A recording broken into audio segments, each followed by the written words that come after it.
All righty. Welcome to Backstage with Ian and Joel. Uh, Follow us on YouTube, Instagram, TikTok, Facebook. What else? Substack. We got everything. You follow us Ma- on TikTok, maybe Ian will start doing little dances for you. I'm not going to do that. We are super lucky to have an amazingly cool special guest today. Yeah. Mike Miles is on the show. This guy is an absolute legend. I've been so excited to have this conversation today. Um, Joel, how you doing? I didn't even ask you how you're doing because I'm too Okay. excited. So I know it's okay. We have a good reason for that. We have absolutely the honor and quite honestly, just yeah, it is an honor, and it's also just great. Lucky that we have this great opportunity to a person who put in it's a rare bird at this point. 52 years in the same theater, a place he that has he has more experience than the two of us combined, I and know. we put that on our little thing saying, "Oh, Nearly Joel and I 100 got years 50 years experience between us. That's a combined. lot of experience." No, that's nothing. No, Mike's got more than that by himself. But yeah, Yeah, no, the important thing is, also is that he ran, for 52 years, he was involved in a legendary place that, the Paramount is like when you walk in, you just get that overwhelming feeling of, the splendor and the grandeur of the yeah, all the details, and it's just one of those theaters. It's truly a landmark theater type of, absolutely. not the company, the description. Um, it's truly one of America's jewels, as far Yeah, as, and especially now that so many of them have been taken yeah, for their uses or gone, yeah. and leveled. And now these are more like rare jewels, I don't know about other people, but for me, when I get to produce a show in a theater like that, it's just like it's a special feeling. It's not any old day, No, And and even attending an event there, like I can almost picture every time I've been to the Paramount walking in there and those stairs and going. It's just beautiful. It marquee, feels you're the outside, marquee, right? even just when you drive by or walk by and see that thing lit up, Yeah, you're like, oh, this is a real theater.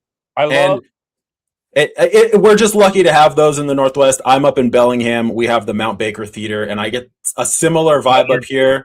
I love that Uh, place too, Mount yeah, Baker. it's awesome. I was just gonna say real quick, I just want to say this. Like on my Facebook page, my friends, when they go to the Paramount, they al- they almost always stop and have a picture of themselves taken, Yep, in front of the marquee. It's yep, it's it's an iconic thing. yes. That doesn't happen all the time. So No. that's all I wanted to say. This man right here has put in 52 years into this place, and is not just, like I said, not just a place. Yep, He served the community, yep. and And yeah, and these buildings wouldn't be what they are without the people that absolutely. operate them and run them. And this is Takes a like dedication, a level of dedication exactly. that is not grown on trees. No. So that all being said, let's bring Yeah, Mike on. yeah, We're so lucky to have him here. absolutely, Mike. Well, Welcome. good afternoon, and it's a pleasure to be on the show. Uh, Thank you for doing it. you're Thank you. talking very good about the Paramount Theater, which I consider my second home Yeah, Yeah. because I worked. I was hate to say that I worked more than I should have and missed family time, but it was my second home, and I wouldn't have retired until I found the right person to carry on as I had been doing for over 50 years. Wow, yeah. that's awesome. So That's truly amazing that not only the time you put in, but also the fact that when you make a decision that it's time to move on, it's true. You have to hand this thing off. It's not it's like a finely crafted, something that's been finely crafted. It's not like, you have to hand it off properly. You can't just be like, all right, well, see ya, fellas. Thanks for the watch. I trained the guy since before COVID, Mm. and started having him do things like I did. And speaking of video meetings, I say, okay, I'm going to let you run the meeting. And of course, I get into it and just take over like I normally do. And then I say, hey, I'm sorry to say, Ian was supposed to do this advance. I was supposed to listen. But it's hard to do that when went from pencil and paper to video calls and stuff like that. It's hard to get that off your plate. Yeah. But So go ahead. Just to start off with, for anyone who's not familiar with your story and how you got involved in the theater, can you kind of fill people in a little bit? Sure. I was basically taking some tickets back to Dave Mason's show that had canceled in the early 70s. And they asked me if I wanted to work. And I went to work the next Friday. I didn't tell my dad I quit the job because I was working at a place he was working. I didn't tell him until Monday. I didn't want to get in trouble. But after just a few weeks there, I knew it was going to be my lifetime job. I just fell in love with the different show every day. In those days, everybody did everything. You'd load it in, you did the cleanup, you worked during the show, you changed the marquee. Wow. Yeah. So it was really a small group of people to begin with, where I think now, it takes like 110 people to run the theater with, all the issues you have in this day and age. Yeah. It's everything. So that's what I remember the most, is just, a small number of us taking the tickets and doing the changeover and clean up and let it out. Wow. I can feel you on that.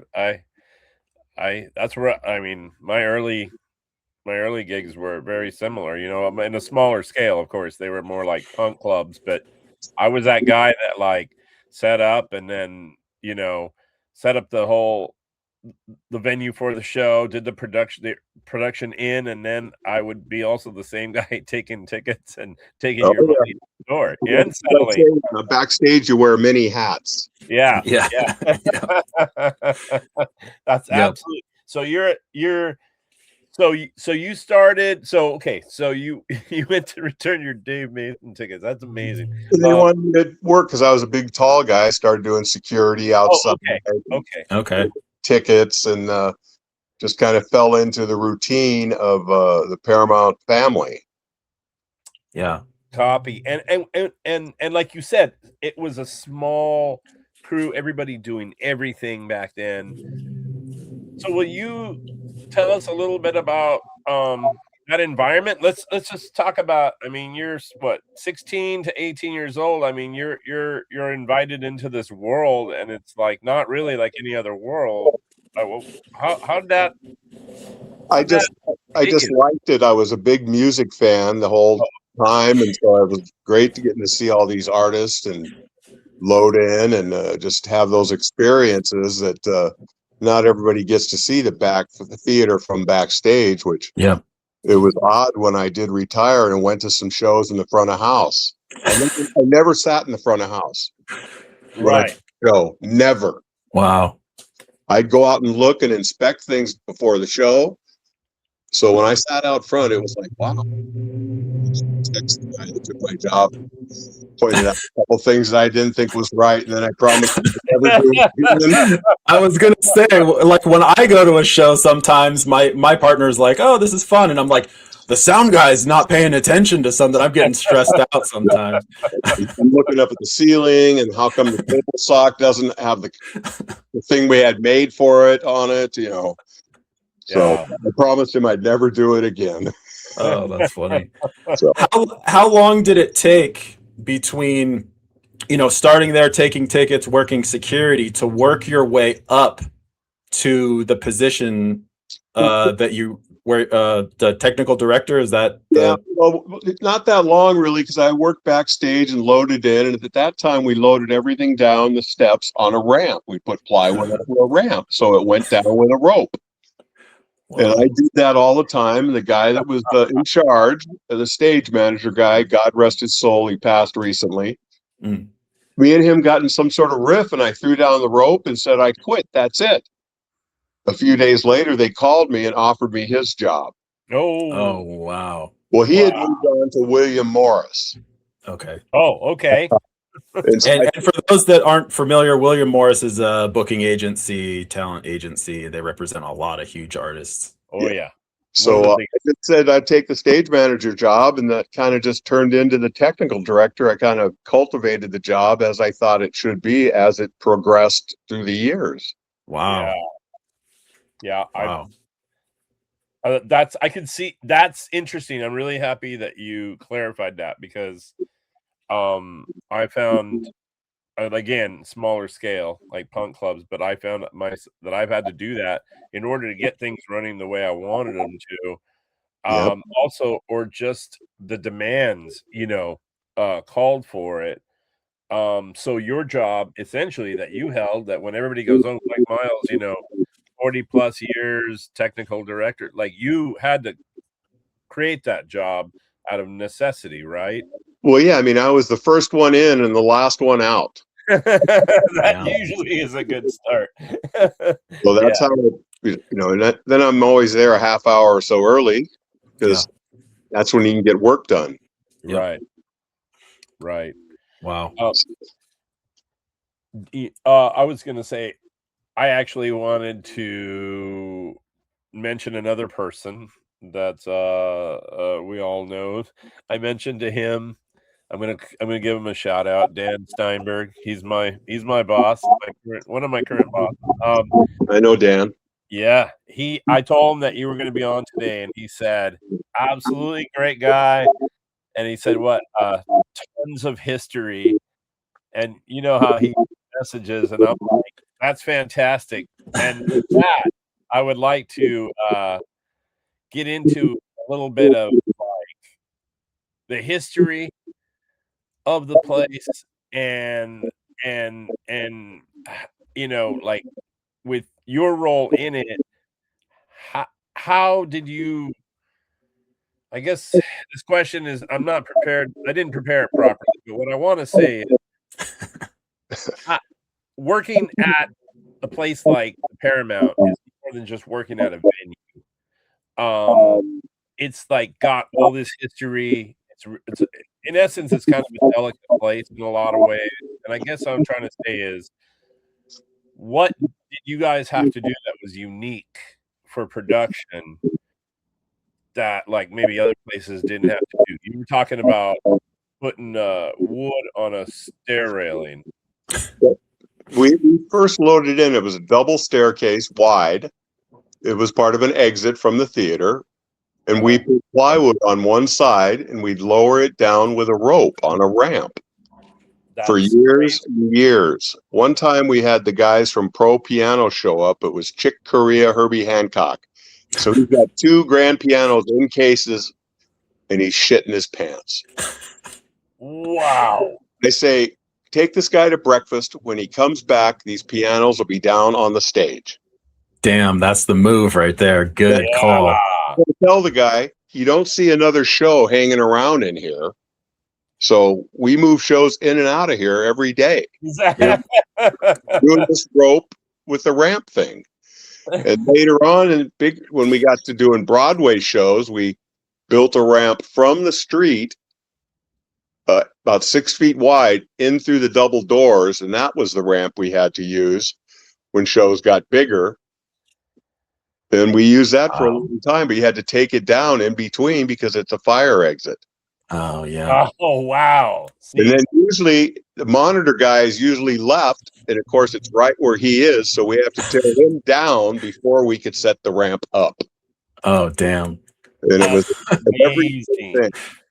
That's amazing. I'm glad to know that at a place like that, you had to do a lot of the same stuff that I've had to do in, like, you just have to figure it out, because there is no problem. There's only solutions. 100%. I was gonna say, you telling the tour manager to go to breakfast or whatever, you'll get everything set up. Yeah, it's that same conversation every time a tour comes into a club. They're like, well, there's no way this is gonna happen, and it's like, just chill out. We do this every single day. I had a show that I can't remember. It was down at the Central, and of course, there's no office, so I got my Halliburton chained to a parking meter. And the van comes, and they're going crazy. Oh, that's too small. And I go, well, I got the money in my front pocket, but you're not getting any of it until you start setting up. About 20 minutes later, they start setting up. There's always a way to make it work. Yeah, you have to. And Yep. that job, you have to literally get The show something has to go on. into if you have to get it through, something big through a straw to make the show go. Exactly. You got to figure it out. Absolutely. Did you have anything, Ian, or you? I was just gonna say, is there a situation like the Herbie Hancock one, another kind of story where maybe a show was loading in and you were like, "Whoa, this is not what we expected," or something like you were like, "Uh-oh." Well, if a case was broken or had a bad wheel, we charge them $20. Really? To get the case down the ramp, because it's like a 3-wheel dog and stuff. It doesn't roll well. And sometimes we'd make them leave cases in the truck because they had too much stuff. So we just want to take just the band equipment down out of the cases. Oh wow! Yeah. Before we remodeled, we weren't that deep. We're only like 29 feet. So sometimes with big semi rock shows, it's like something has to stay outside. Yeah, because you guys are always known to have like the semis and the buses and the Yep. I mean that's a lot to manage day in, day out. I mean, I used to take care of getting the parking for both sides of the street on whatever days we needed it, and I'd start calling to the tour and find out the catering needs and what they need from stagehands and sound and lights, and then I'd pass it on kind of up the line to people that need to know. Right. How did that process? I'm curious because that's, Joel and I did that a lot together. How did that evolve from when you kind of first started doing that to like by the time you retired? Did it get way more complicated, advancing hospitality and everything? To some degree, but as long as you have a good caterer that you can just send the information to, and I make them contact the tour and do their haggling with them. Okay. So it leaves me out of that little portion of it. Oh, that's my least favorite part of it. I know. It could be a problem, It's like I need 10 meals for my guys so we don't go into overtime, and things like this. And I go, if you don't want to feed us, it's just going to cost more. Right. I'm here to help you. I'm trying to save money. Exactly. And that's the thing that I think sometimes can get lost when you're having those negotiations with tour managers or when you're advancing. It's like, we're all trying to save money here. I'm trying to save you money. So let's work together here. And it's occasionally you get that person that's just like, this is how it's done. I need this much orange juice. Or like something stupid like that. And then you go on the bus and they've already got like 5 gallons of orange juice. And you're like, why did I do that? Some people just want to make a stink for whatever reason, Yeah. Luckily, that's not typically how it goes, but not anymore. No, not anymore. Nowadays, it's pretty straight ahead. I mean, after all these years, I know most of the people on the road, so they know me. And they come back, and so it's really not. I mean, now and then there's some new people that new promoter reps. So, I'm happy to help them try and. Well, how come it costs so much? What could we do? I go, well, come in later. Start the show at 7 p.m. instead of 8 p.m. Yeah. Just little things like that can save them a lot of money. Yep. So sometimes people, it's weird. It's funny how people come into this and then they don't think about, oh, I asked your whole crew to be there for a 12-hour day.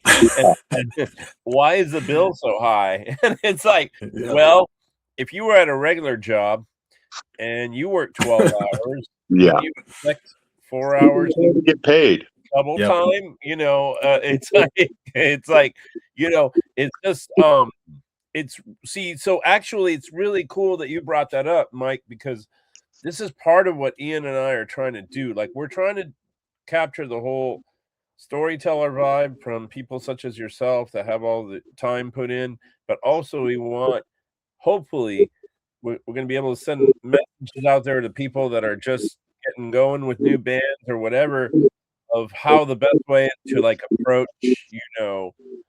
a theater situation versus a club situation and all these things.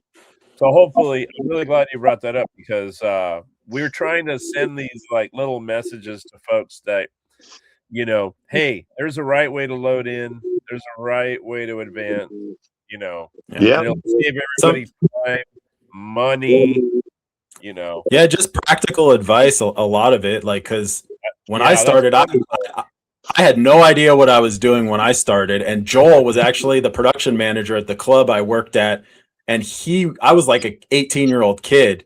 He settled the show with me, explained to me how everything worked, and that was such an amazing experience, because instead of telling me, "You're an idiot, go do something else," he did what you just said about a promoter reps coming in. You're happy to help them, and I think that's huge. You have to teach people, because younger people are going to be working and doing this kind of thing. Exactly. And they want to keep theater alive. Yep, 100%.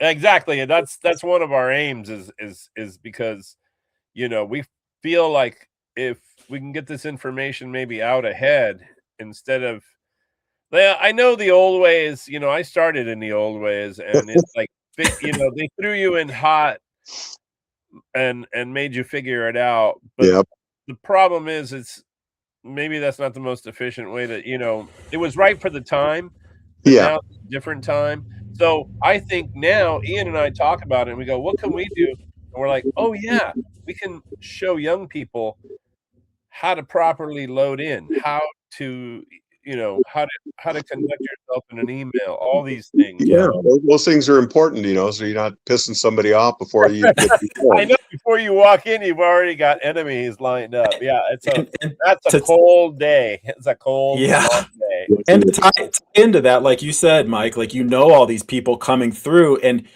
I try to emphasize, or we try to emphasize, it's relationships. This is a lot of relationships, and just because you want return business. That's what it's all about. Exactly. So, and if you're working with somebody up here in Bellingham, it's not like they're not gonna tell somebody down in Seattle what happened. Like, venues talk. Oh yeah. Bands, like, everybody kind of talks. So just like, we're trying to help some younger people come into this, avoid like a career destroying mistake straight out of the gates, because it happens, and it just treat people well. That's it. Treat everybody nice. You want them to come back. You want them to be happy. They'll tell their friends they had a good experience there. Exactly. Everybody's good. Those kind of things are more important than most other things to me. It's in any business, it's about return business and people being happy that you went out of your way to help them or save them money. Yep. And especially at a place like the Paramount Theatre or the Moore Theatre or whatever, like, the agents that represent those acts represent a lot of acts. Yep. And so if one of their acts comes through and has a horrible experience, hates everything about it, hates everybody, they're going to tell their agent, I never want to play there again. That'll reflect. Exactly. And the agent's going to think twice the next time that one of their artists comes through town. Do I want to deal with that place again? So, yeah. Well, the other thing is, a small business, it is, knows everybody. Exactly. You just hit what I was about to say. One thing people need to remember is that the touring world is a small world. Yes. People know each other. I have friends in Poland, that I've worked with. Yeah. And that's why we still stay in touch via email and social media. Like, that's a real thing.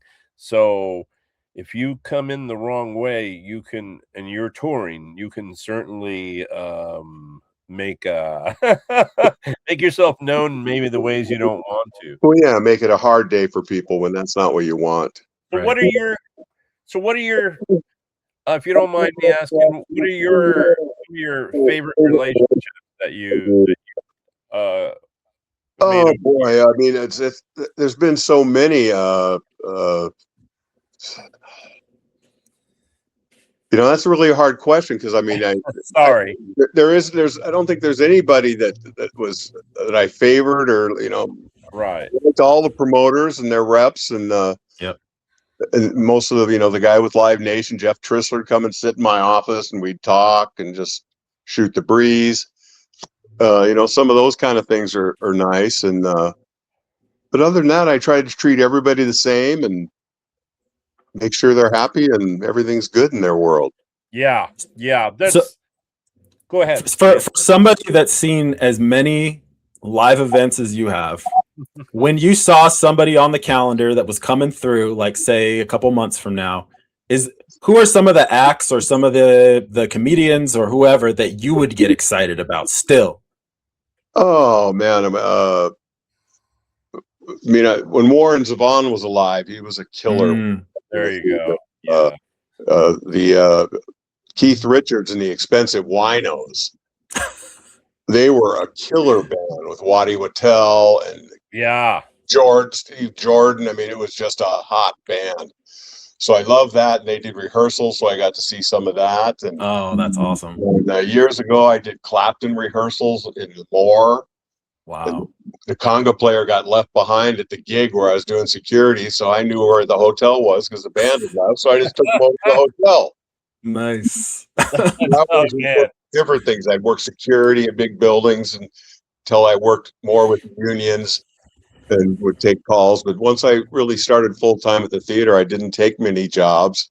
Mm-hmm. Occasionally a job that would, spring from the theater. Or once Charlie Daniels Band and Leonard Skinner were in Portland, played a softball game. Leonard Skinner's manager left his briefcase on Charlie Daniels' bus. And we had Charlie Daniels the next day.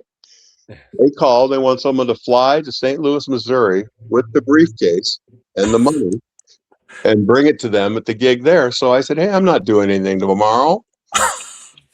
So I fly down there. I get on the crew bus going to the gig, and the road guys are going, hey, Mike, what are you doing? I tell them the whole story. I watch the gig. I go back to the hotel. Of course, they get kicked out of the bar. And I fly home the next morning. Wow. That's fantastic. That's an epic story. So there's stuff like that, where I used to do a lot of the security and rehearsals at the Moore Theater because we were both the same company. And so I was lucky to get to see some of that stuff. I saw a version of it. Clapton did Have You Ever Loved a Woman That Would Have Broke Your Heart? Mm. Wow. Yeah. So there's a lot of cool stuff that I think about. It's giving me goosebumps right now. See, that's what music can do, man. That's good. Yep. That's good. I wanted to ask you a question, and it's a little bit varying, but it's still a good question about the Paramount. I was watching. By the way, we linked out to it, so hopefully other people will get to watch it. But I was watching your King 5 2023 piece on your retirement. Yeah. And you said something really cool. And I feel like I know what you meant by it, but I just hoping you can elaborate a little bit. You said you called the Paramount People's Theater. Well, that kind of comes from when Ida Cole took over and remodeled. She wanted us to be very diverse.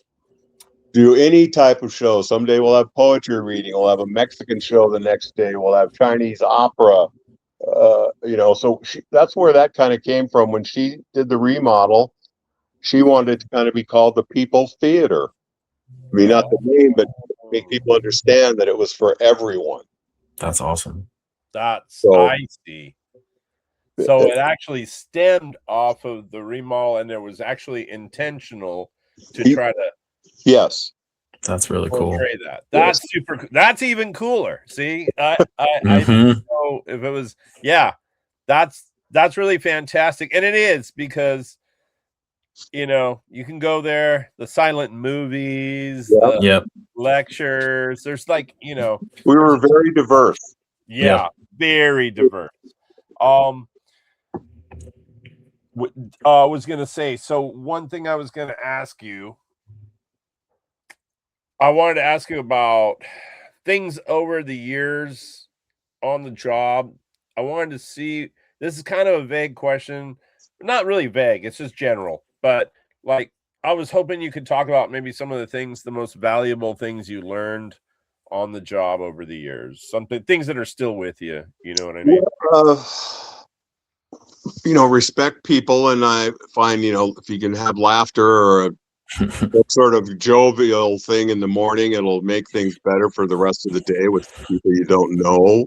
Mm-hmm. And it's more about, just treating everyone with respect and trying to help them get their show up in the timely manner. I learned, there's so many things. I used to call Paramount University. Yeah. Okay. It's one of those places. Yeah. You learn so many things every day. It just becomes second nature, some of it. Yeah. I like your thing where you just told the tour manager to go to breakfast and we'll handle everything. Like I want to try that. That's such a great idea.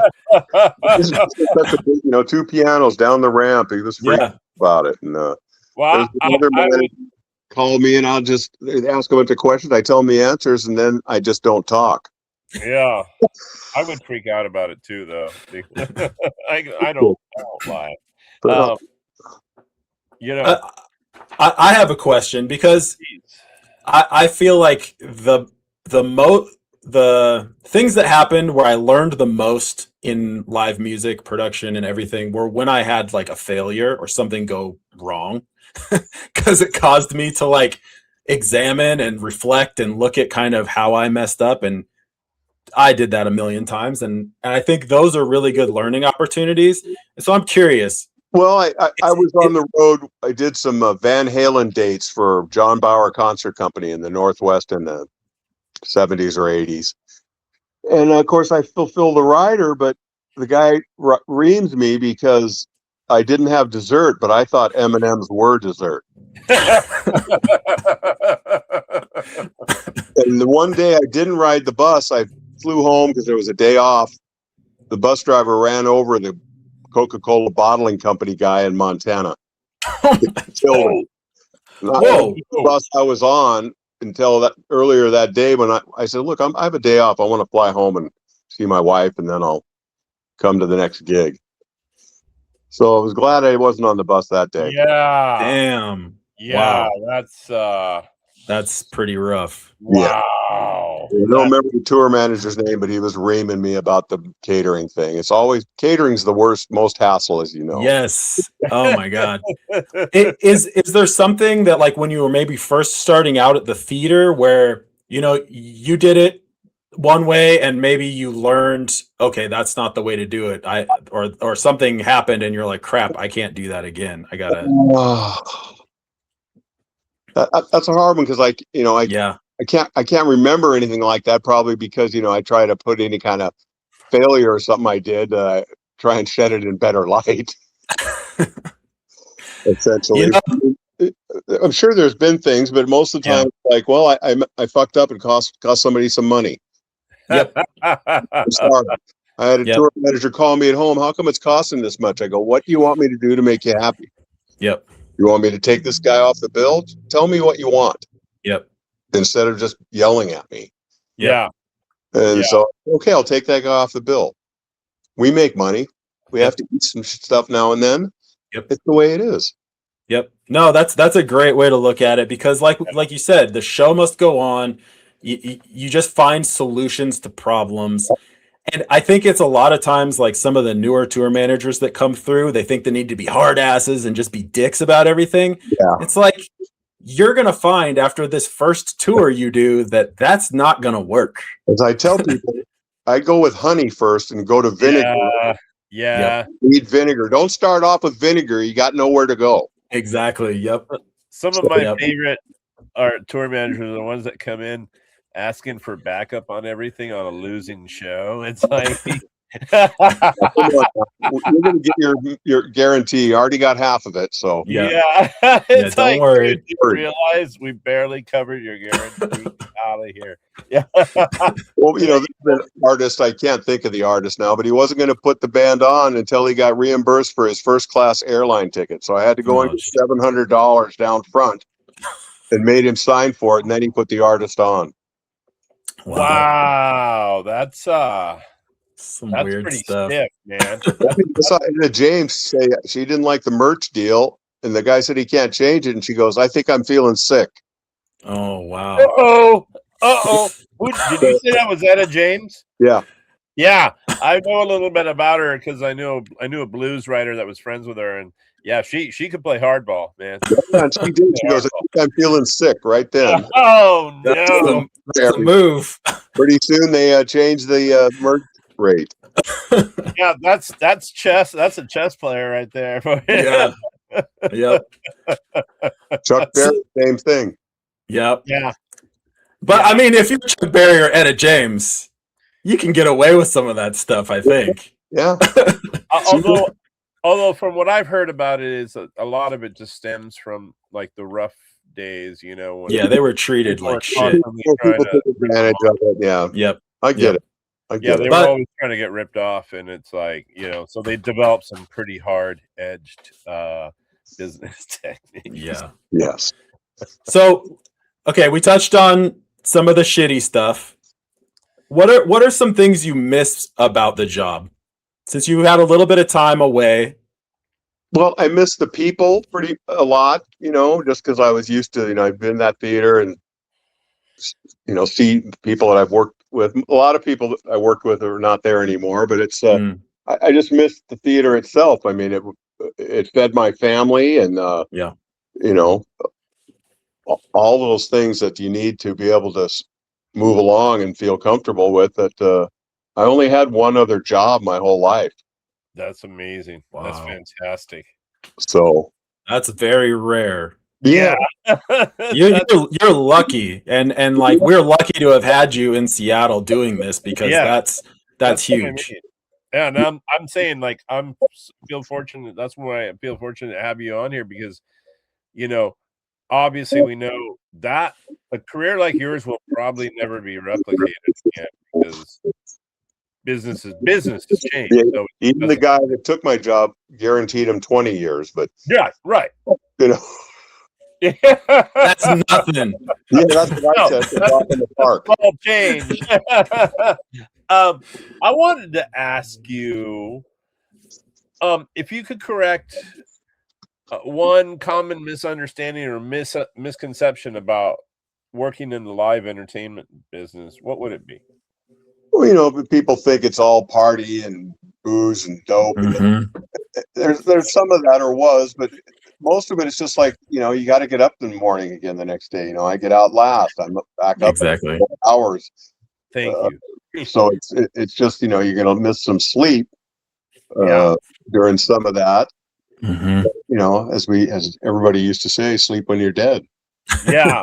I was gonna say that's something I want people to know. It's like I would imagine you face this a lot. Was like, you know, you'll have a late, you know, you get out of there at like 1 or something in the morning, but then you might have like a 9 a.m. load in for the next morning. Yep, it got to be where I just slept fast. I've never heard that term, slip fast. The good part is, you know, I wasn't on a bus. I was at least sleeping in my own bed every night. Yeah. Yep. Didn't wake up with bus hair. So. Another truth. Yes. I think that's the biggest misconception people have is that it's just all like booze and drugs and partying all the time, but it's literally a business. Yeah. And people have a job to do. And if you're doing all that stuff all the time, you're not going to last. No. Yeah. So in fact, it's more demanding than a lot of jobs because it's up to you to keep your work going. It's up to you to like, you know, do research on who you're working with. All these things. There's a lot of facets to it that could really. What really, when I retired, was like I'll take a little job now and then. I just did a thing with the FIFA thing with the Puyallup Indian tribe for 15 days. Oh, cool. You know, I want something that's got an end date. At the theater, there was just a tunnel that it went on and on and on. So during the show day, I'd be advancing another thing coming up. Yep. It was just after 50 years or 45 years of doing that particular thing, it was like, I'm tired of this. That's a grind. Yeah. That's a grind. So I tell people I'll take a little production thing, you know, but it's got an end date. Yeah. Yeah. So I do miss some of the work, you know, where it's, you know, technical, showing, this is how you're going to do it, and this is why you're going to do it. Yeah. I do miss some of that kind of thing. And so, speaking of that all of your knowledge and the technical work, are you working on a book? I'm working on it. I'm kind of I have all the files I kept at the theater in my basement in a room, and I've been going through them and keeping notes on stuff and gathering pictures. So I'm trying to get going on it, but it's quite a process to just get things organized in a manner that fits. Yeah. So you can start the book. So I have all the research that I'm doing. So I'm probably try and take it to Mexico, where I live half the year, and work on it down there. That sounds really nice. Nice. Well, that's the way to do it. I would think. Right? Yeah. We have a lot of stuff, a lot of stories. When we travel to Mexico, we drive because we have a dog. So she'll play music, and then I'll tell a story about the artist what I remember about the show. That's awesome. Oh, very cool. Yeah, I do have to ask you about your Bob Dylan story. Well, Bob was doing rehearsals at the theater for 2 or 3 days, and his road manager and Bob like to walk from the hotel every day. Well, he calls me. He goes, "Well, I'm lost." I go, "Well, what's it look like?" "Well, I'm in a long tunnel downhill." And I go, "Oh, I know where you're at, between the convention center and da-da-da." I go, "I'll come down to the corner and I'll wave, and we'll get you where you go." So we do that, and we're walking, and Bob's got his hood up with a big furry thing on the front. And tour manager, forget his name, we're just, shooting the breeze, and we get to the theater. I push the elevator button, and I get in with him, because I'm going to go down in a minute. And I tell him, "Okay, here you go." And the tour manager goes, "Hey, thanks a lot. I appreciated that." And then Bob gave me a nod. I got a nod. There you go. That's awesome. To me, but he gave me the serious nod about thanks for telling me, helping us get to where we needed to go. Hell yeah. I hear that's like a lot of acknowledgement. From Bob, it is. Yeah. About Bob. Yeah, that's like a So lot. That's awesome. Do you have I don't know if you kept track of this, but is there an artist you've worked with, like, that you've worked with more than anyone? Because I know the Paramount has great relationships with artists, and they love coming back to that venue. Boy, that's a hard. I mean, Neil Young did a lot of shows there. I loved it when he would come, and I have a story about Neil. Once he was on the way from Portland, they stopped at a rest area, and he had his dog, and they lost the dog. Oh, geez. The dog, like 2 hours, and finally they have to come.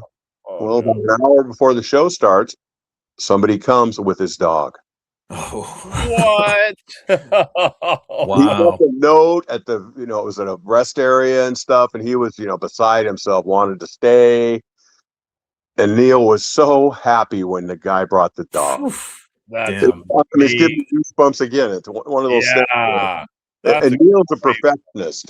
He's rehearsing there a few days, and he's getting some reflection from his PA hitting ours, so we have to put Duvetine on it. And he's getting ready to do sound check, and he likes things just right. And he's getting up to his mic with his guitar, and he looks at the exit on the ground. He looks at the monitor guy. "You guys ever heard of a plumb bob?" And then he explains it to him. He goes, "Then this mic could be in the exact spot it needs to be every day." Neil Young dropping that knowledge. Yeah. So that was pretty funny, That's awesome. Those little stories you see him, and there was another one. Jimmy Buffett's there 2 nights. He's got a broken leg.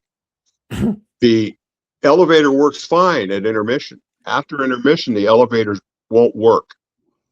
Me and a friend of mine go up and make a little chair out of our arms, and we carry him down the steps.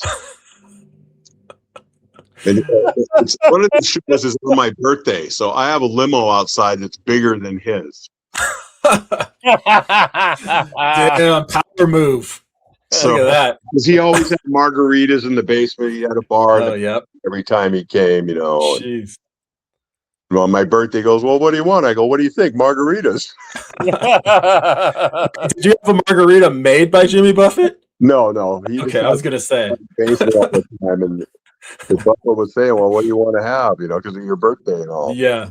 That's So, awesome. yeah. Well, you got to carry Jimmy Buffett down the stairs. That's Yeah. pretty epic. That's wild. With a cast on his leg. Oh man. And I'm a big guy, and my friend that was with me, he passed, God rest his soul, he's passed on. He was tall like I was too. Dang. We just interlaced our arms at each other, and he sat there, and we walked down the steps. Well, so something like that. Was that part of it, the advance, that Jimmy has broken his leg and we need some accommodations made for him? Can you remember that? Elevator worked fine the first day and worked fine the second day, but then by the time you try and get an elevator repair guy at night on a Saturday, it's like the show's got to start. So had to carry his road boxes and stuff down the steps. Had to open them up so they could make the curve on the steps. Oh man. For the clearance. Wow. We've done it all.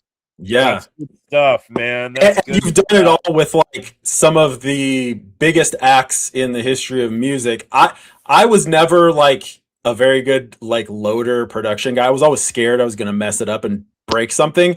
I can only imagine doing that with like Bob Dylan's band stuff. I would have a panic attack. Yeah, but after a while, it's no big deal. We knew when we used the rope, it was like I used to work the rope. I was the back guy. I'd take up the slack. Oh, we're pulling it up. Yeah. Dang. Yeah. Did man, like you were that guy during the show? No, during the load outs or load in time. Now, once I became stage manager, I didn't do that very much. I see. You mean to get the stuff in with the rope? You were the rope guy. Yeah. A ramp. We had about an 1.5 inch thick diameter rope. Nothing. No pressure there. No. Yeah, when you're a pro. Yeah, there's no hanging around inside. Yeah. I mean, dang. When you do it all the time, you just don't even hardly think about it. It's a second nature. The people you work with, you don't have to tell them what they know what to do. I used to have some pretty like nervous once in a while when I'd have to do a bigger call than my normal crew could handle. We'd do like a semi at the Showbox when I was with Mike Thrasher. Yeah. Rest his soul. He's no longer with us as well. He was one of my early formative bosses. And we did stuff like Placebo at the Showbox. So that's a semi with full-on satellite recording gear and all that kind of stuff. And then I was always had like a roving, because like you said back then, we did all our own stuff, and most of the venues didn't supply me my hands. Like I had a roving crew of hands and stage managers and stuff. Anyway, I did that too before the theater went union. We used to have a list of guys. If I didn't know his name on the loadout, I'd call him Buddy Sum. So I could change the name the next day because we're looking for a guy. Yeah, that's awesome. When I had to go over I always had 4 people that were good and knew what they were doing, but when I'd have to go over like to an 8-person call for a semi, I'd always end up with 1 or 2 new people. Well, hopefully the good 4 could take them under their wing and well, that's what I mean. Though it was always like, better watch out for these guys because a lot of people didn't get it. A lot of people like to run roughshod over people like that, but no, they want to help you. Yeah, exactly. They're literally there to help. I know. There could be a bigger hindrance if you don't do it right, for sure. Yeah. I did want to ask you something kind of related to that is for young or newer people. Okay. That was just you froze for a second. Yeah, I did. But for younger people or even newer people that are like interested in this kind of work or starting, here's a chance for you to tell them, and if you have any pearls of wisdom for people. My first couple things would be on time, show up a little early, have your tools with you. Listen, God gave you 2 ears and 1 mouth for a reason. Because that's very important, because people are going to be telling you what to do. So if you listen up and not be talking or chatty, you're going to go a lot farther in the business. Yeah. Right. So listen to the people that are around you and see how they do it. Yeah. Said be on time. That's one of the most important parts. Yeah, if you're on time, you're late, right? So right, you're on time, you're late, you're early, you're 15 minutes early, you're on time. Be ready to work at 8 o'clock with all your stuff, your tools put away and all. Yep. So Yeah, I always liked to get to the club early and then just sit there and eat lunch or something and just hang out and not have to stress about getting there and just so yeah, that's a big one. That's the rules I like to tell new people is on time is late, 15 minutes early is on time, half hour early is better. It makes everybody feel better. You can check them off your list. I mean, I'd have calls with 50 or 60 people. Yeah. Oh, jeez. Trying to set them all in. When I did Prince at the Tacoma Dome, it was over 100 people. Oh my God. Yeah, that's that eclipses my good. I had like 5 people to keep track of. I'm like, oh shit, we're missing one. We can't open doors yet. Oh yeah, I've done the big shows. Damn. Yeah. But I wanted to I thought I had a tag on to that. Yeah, the on time thing is super important. The listening thing is super important. Oh, that's what I did have a little tag on. STG has the company you work for all these years. Has some really great programs for like younger people and mentorship and stuff like that. What is there anything you would tell people like, to maybe utilize those programs a little more? I guess, I mean, people should look at that kind of thing because you can learn a lot, even if you're just getting a little tour of Backstage and watching a show load in.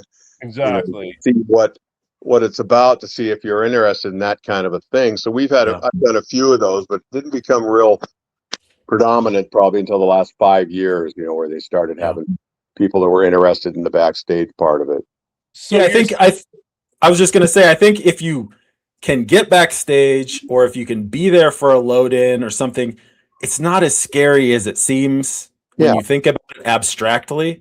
So I think if you can get in there, like you were saying, and walk around backstage, check out a sound check and load in and stuff, it's not as intimidating once you actually get in there and look at it. Well, if it teaches people awareness, then that's good, because I was going to say there's some people that I've worked with who have no spatial awareness, and that's a real problem. Backstage, that makes for a rough concept backstage. Yeah. That's awesome. Mike, we would love to have you back and talk about stories and anytime you want to come back and tell us anything. I don't care what it is, anything. Well, you are more than welcome. Email me in a month or so and be happy to come back. Absolutely. We would love to do that, man. I've had a good time and the hour has gone by pretty rapidly. We don't want to keep you too long. No, it's all good. I had a feeling you'd be able to fill that pretty easily. Well, yeah, there's lots. My career spanned quite a while, so it's things I recall. Awesome. We love that. Anytime. And we think this would be great. We think a lot of people will benefit from hearing from someone who had your experience, because as you know, Mike, a lot of people's experience in this industry, can be very different, can vary from, and so we thought this was a great opportunity because there's not a lot of,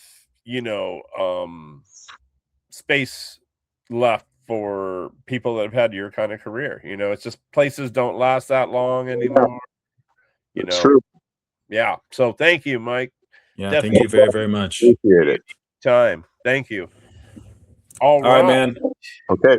Thank you. Backstage, and you can do your thing from there. Okay. All right. Thanks. Thanks, Mike. Bye. It was awesome. Appreciate it. Man, that was cool. What do you know, dude? That was amazing. That was. I'm not gonna lie. I have like a million more questions I want to ask. But, we could keep them here for like 7 hours. So yeah, we were just like scratching the surface, and we were like, but that's what we want. We want an intro. We want people to see. There's going to be a lot of. I know there's a lot of younger people that if they didn't see this interview with Mike, they might never meet anyone who's even done over 20 years because No, like this yeah, is a gem. This is like a 1 in a million yeah, person here, and yeah. we need to access this knowledge. This history is super important to not just the Seattle music scene and industry, but in general, just the entire world needs to hear this stuff Oh because it's no, important. And the whole and the people backstage, that's the point of the show, don't get to tell these stories all the time. right, You know, right. these are important things that To hear we it want from to. someone who's literally a theater legend, Yeah, it's like, dude, it's not going to come around all the time. no. So And I'm going through my head like, oh, I went to that Bob Dylan show in yeah, 2019 or whatever year it was. Mike was yeah, probably working that show, and I was like, I went to that like whatever show. Mike was probably working that show. Like that's yeah, cool. yeah. I was It's like, thinking about same like shows I went to. Also, a few shows that I worked there, and his presence, his leadership, it was always consistent, steady. yep. Um, and that I can see why he had the illustrious career, And that he had. it, I'm just thinking about like he shows up, returns some tickets, and they offer him a job. Could that happen now? I think so. You know what You I think so? loved If about it could that? happen anywhere, it could happen at STG probably, What? somehow. What? If it could happen at any like It place can't in happen at STG anymore. well, it might be like join our mentorship thing and then like get involved and figure out how to I do mean, something. STG is great about posting their opportunities on the Yeah. website. Yeah. I'm just saying, here's why. You can't hire, it's not that easy. You can't Yeah. just like say, hey, come work for us. Remember also back then a lot of stuff was cash receipts. Yeah. Yeah. Like I used to do the same thing. I used to get on the phone and call up a bunch of people that I needed because that gig needed more Mhm. people. And a lot of them, didn't always do the work. So I had a lot of times we paid most of those people cash, Yeah. So like back in the day, it was easier to do because you ended up paying me either cash or a check at the end of the week or whatever. It just depends on Mhm. the situation. You can't do that anymore. Like Yeah. everything, you have to No, the that's hiring true. process. Are you? Yeah, that's true. The hiring process is like 4 weeks long for some of these places. Yeah. Seriously, it's like to get all your like citizenship clearance stuff done, and it's like the same as any company. So Yeah. I guess that's the reason what I'm trying to say is Mike That's true. was there at a time when it was really more of I'm just gonna say it the easiest way. We were carnies. It was carnies, and you brought people on when you needed them. Everything was the money came through the door, paid for everything, Mm. and that's why it was cash on him. Well, listening to Mike talk about some of those shows he worked makes me feel like I shouldn't have been worried about anything on those little tiny shows we were doing, like 200 people and a band in a van, and I'm like stressed out. I know it's relative. It's still funny to like. Also, that was like your money on the line, and you were like a kid that put that together from his house. It's a different thing for you. I was lucky that my parents gave a shit about live music, and instead of forcing me to like go straight to college, they were like, yeah, be a concert promoter, that's cool. And I'm like thinking about that now, I'm like, that's awesome. And that's amazing. I love when I see people come in from supportive situations, but I want to remind everybody, not everybody has that.